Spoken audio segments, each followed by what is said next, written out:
هو طيب انت احضر الفيديو وعلق بعدها. اما عليك عقل ولا اينشتاين.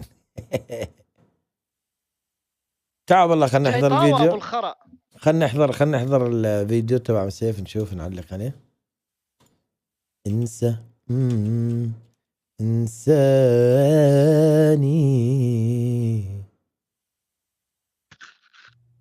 قضينا أيام كتير حلوة على اليوتيوب مع بعض. أحلى سنتين مرقوا بحياتي السنتين اللي عشتها معكم.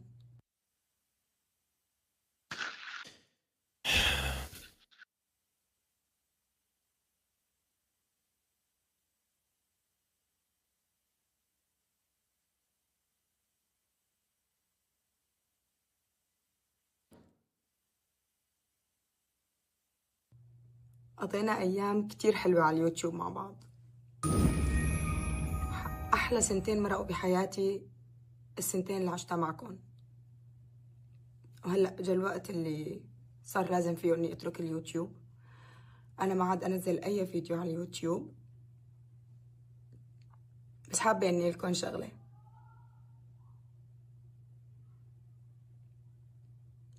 باي.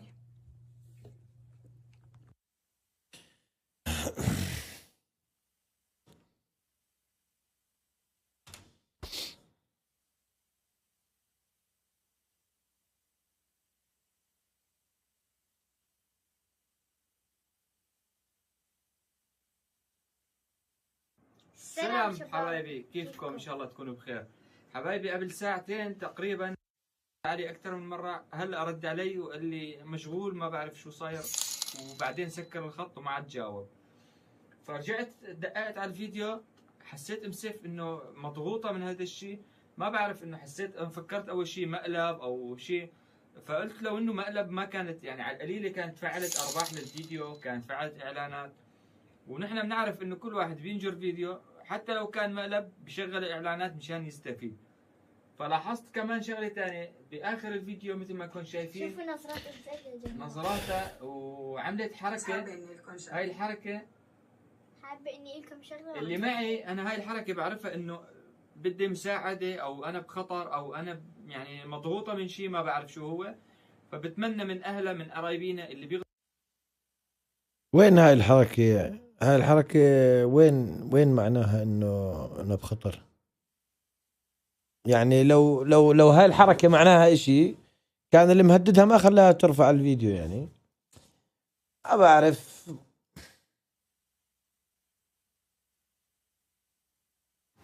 4 سنين حياتي ما أنا معنا. 4 سنين أنا عايشة بحالة تهديد. هذا كله بسبب غبائي. إيه غبائي. كنت مفكرة إنه كل الناس مناح وأي شخص ممكن يمد إيده والله بس للأسف طلع في ولاد حرام بضروا الناس. ثواني بعد ما والله. تعرف على جيفارا صار يجوا هو وعائلته لعنا ونقعد قعدات عائلية. فبابا بيوم من الأيام بابا وماما وأهلي كلهم حكوا له لجيفارا الموضوع، فجيفارا قرر إنه يساعدني. عرض عليه جيفارا إنه صور معه، فأنا رفضت الفكرة بالبداية.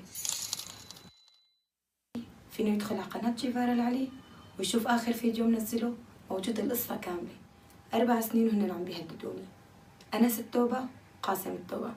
بعد ما انتشر الفيديو على قناة جيفارا العلي صاروا يدوسوا الصرامي كرمال نحذف الفيديو، بس الفيديو لسه رح يحلو. الناس كلها رح تسمع قصتي. أنا هلا ارتحت بعد ما حكيت قصتي وبعرف إنه في ناس بتحبني ورح تسمعني. هذا آخر فيديو لي بقناتي. شكرا لكل حدا ساند. طيب هذا الحكي ب 2018 يا جماعة. خلص اطمنوا يا جماعة. الأخت كل ما تنزل هرمونات عندها شوي بتترك اليوتيوب، بعد يومين 3 بترجع. يعني ما هي تركيته بال 2018. لا أفرجيكم تركيته كمان لحظة. ساعدوني تحت التهديد سلاح وأم سيف تموتوا على المشاهدات. أنا والله مش ضد أم سيف. شوفوا إذا الموضوع جد ماشي، إذا الموضوع جد اسمعوا الحكي. شباب اللي فاتح البث بس يعطيني صوت. اسمعوا الحكي. أنا مش ضدها للأخت. الله جماعة اللي فاتح البث. ابو عجلان. أبو عجلان ما أنت فاتح البث يا عمري؟ سامع صوتي 7 مرات. لحظة. طيب إذا شباب إذا اذا الموضوع جد فالله يكون بعونها والله يساعدها والله يعطيها العافية، وان شاء الله تروق امورها وترجع. اذا موضوع جد تركت البتاع بسبب تهديدات، واذا دراما الله يسامحك. شنو نقول لك، هو هذا اليوتيوب العربي للاسف يعني كل. اما اذا هذا فوالله انا اول واحد عمي، انا والله بوقف معها واي شيء بدها اياه اختنا والله. هذا انا مش يعني الموضوع انه انا بحكي على موضوع ببجي تبع ام سيف انه ما بيعجبني، ما له علاقة باحترامنا إلها، وإنه إذا في مشكلة هذا إنه إحنا بنوقفش معها، لا بالعكس. موضوع الببجي أنا مش مرتاح له تبع أم سيف يعني. الفلوجات حكيت، الفلوجات كانت تعمل شيء حلو، وما كان حتى أيامها ناس تعمل شيء باليوتيوب أيام أم سيف وجيفارا شيء حلو كان. أما سالفة اليوتيوب ما بحب أتدخل يعني، هنا كلمتين راح أحكيهم على البث هيك بس. أنا هذا في غير هذا كمان، في غير هذا في كمان فيديو. أم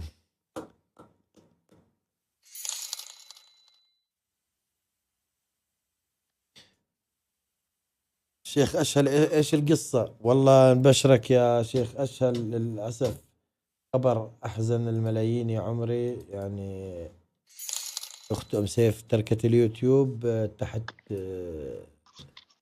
تهديد السلاح. تحت تهديد السلاح. شوف يعني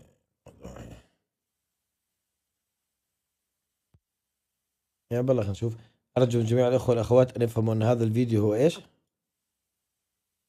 بعض شكوك واقتراحات حول ما يجري أن الآن لقناة أم سيف، وهل هي تحت التهديد؟ ركزوا على الفيديو، تعال خل نركز معك. على اليوتيوب مع بعض. إيه؟ تحبسها عبرة وكأنها تودع.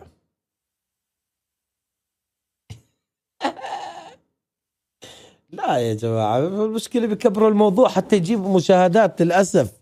يعني مو أم سيف، هذول الناس اللي بيعلقوا على الموضوع هم اللي عاملين القصة، فاهم؟ هي المرة متضايقة، أنا بعرف شو قصتها. اللي بعرف إنه طلع واحد، على فكرة طلع واحد من قبل فترة على اليوتيوب أنا شفته بيحكي إنه هو أبوها، وأنا راح أفضحك، أنت بتحكي إنه أبوك عندكو وأنا أبوك وبتحداك تجيبي.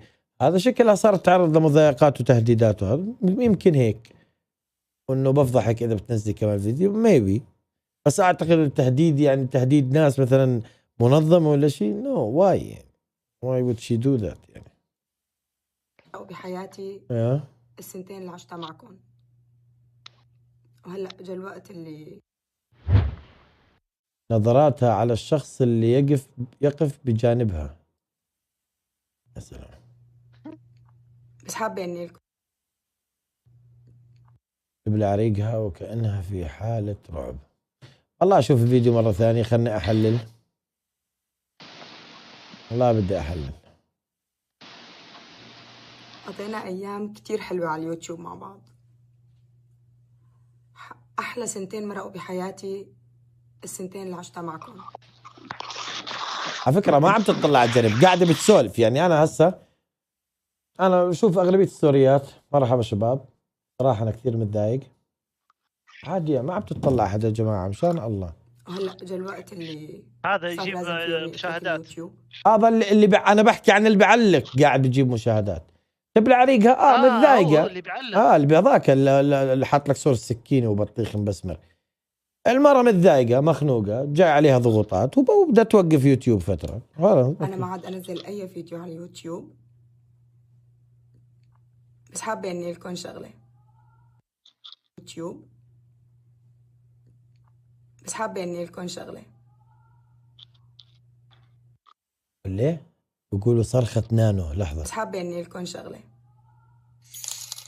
والله في صوت بالخلفية. لحظة، في صوت صراخ بالورا. الخلفية؟ لا والله في صوت ورا، والله جد. لحظة، بس حابة إني لكم شغلة.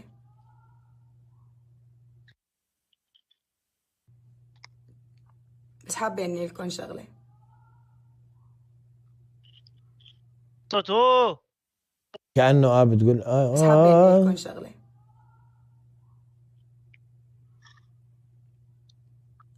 باي. بس حابة إني أكون شغلة. بس حابة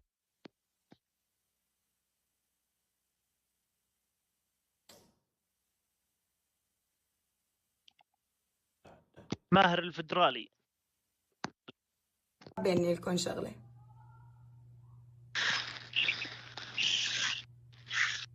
باي. لا هاي صوت بس. صوت بسه. ابو عين بقول لك صوت بس.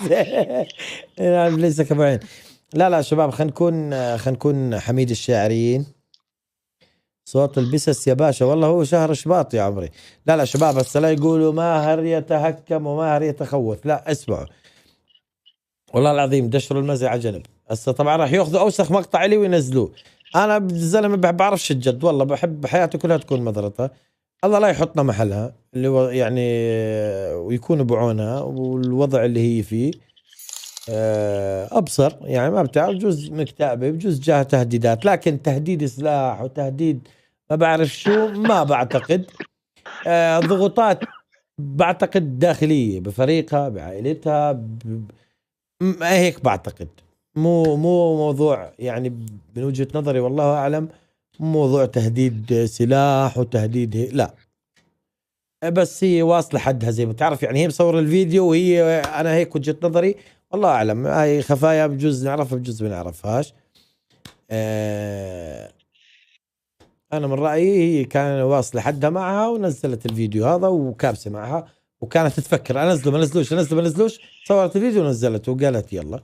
والله اعلم. اما احنا والله جد اذا هي صاير معها اشي الله يكون بعونها. الامانه هذا الحكي الصح، دشر المزح مزح والجد جد يعني. ما بتمنى اكون انا محلها ولا بتمنى لها هذا الاشي يصير معها اكيد، بعيدا عن اليوتيوب وبعيدا عن اي شيء. الله يكون بعونها وان شاء الله نرجع نسمع اخبار كويسه عنها، وانه هي بصحه وسلامه وخير وعافيه. هذا الكلام الصح يعني. دشروا قبل كله مزح والله. اما انه نحلل وبخطر واشاره لهذا لا يعني ما اعتقدش يعني. خير ساعدوني تحت التهديد. عناوين الزربة هاي دخيل الله. صراخ نانو ام سيف تحت التهديد من قبل جيفارا. طب يعني لو جيفارا اللي مهددها، طلع هذا منزل الفيديو وعمل دخيل. والله تحياتك إلنا طبعا. استغفر الله العظيم. ما هو يا عمري ما انا بحبش المضرطة هاي تاعت اليوتيوب دخيل الله. اوه لا وتموت ليه؟ لحظة دراما. لحظة واحد حط الفيديو يا عمري طلب إشارة من الله. يعني حضرته. هذا مجنون.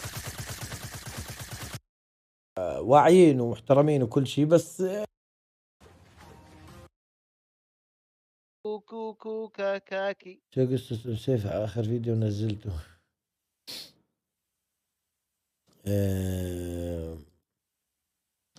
فهي زي ما شرحت لكم، بس السؤال فني يعني. حدا فيكم بالله على البث كان يعرف هاي الإشارة؟ عمرك سامع فيها أبو عجلان أبو عين؟ عمرك شفتوا هاي الإشارة؟ 45 وبتابع منور حبيب أبو صبيح يا عمري. زرب على يوتيوبر ليث ماكينة الحلاقة للصلعان. شوف الصور في نتائج البحث على هاي إشارة على التعرض للعنف المنزلي domestic violence sign. والله واقف.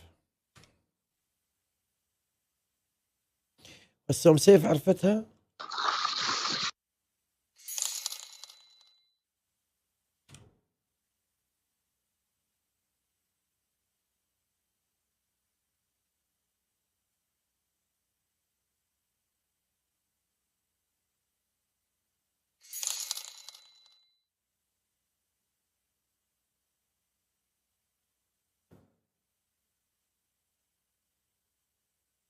شفت الستريمر الصغير الاجنبي اللي ما عمره ولا خسر ولا جيم في فيفا؟ شفته. الحوت هي بث الحين على بث 10,000. وشفت يوم بكى يوم خسر جيم. يا الله قاعد يبكي. والله هي اشاره دوميستيك فايلنس، يعني اشاره للعنف الاسري، انه يعني حبيبي والله مشاكل عائليه. ما انا قلت لك موضوع داخلي، مو موضوع تعرض للخارج. بس السؤال الفني نفس كيف ما فسرت انت.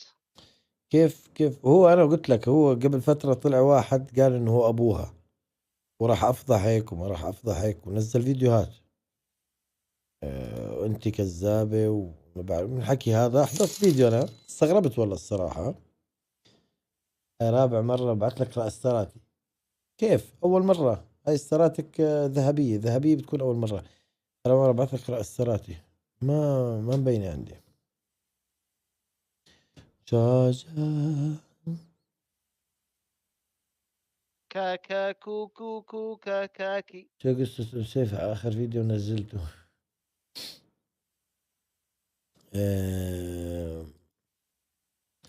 فهي زي ما شرحت لكم. بس السؤال فني، يعني حدا فيكم بالله على البث كان يعرف هاي الإشارة؟ عمرك سامع فيها أبو عجلان أو أبو عين؟ عمرك شفتوا هاي الإشارة؟ الله اول مره اشوف.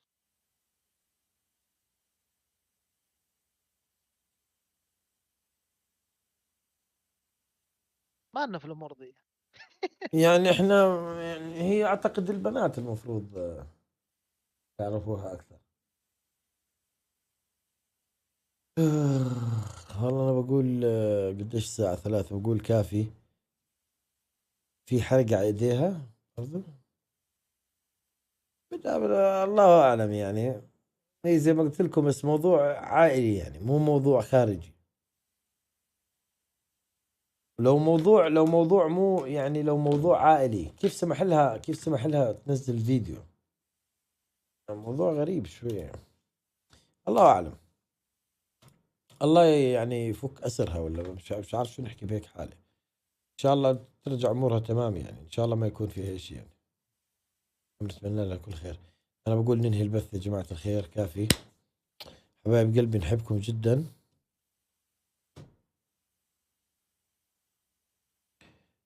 إن شاء الله تكونوا استمتعتوا ببث حبايب قلبي. أنا معكم زلط ضحكوا.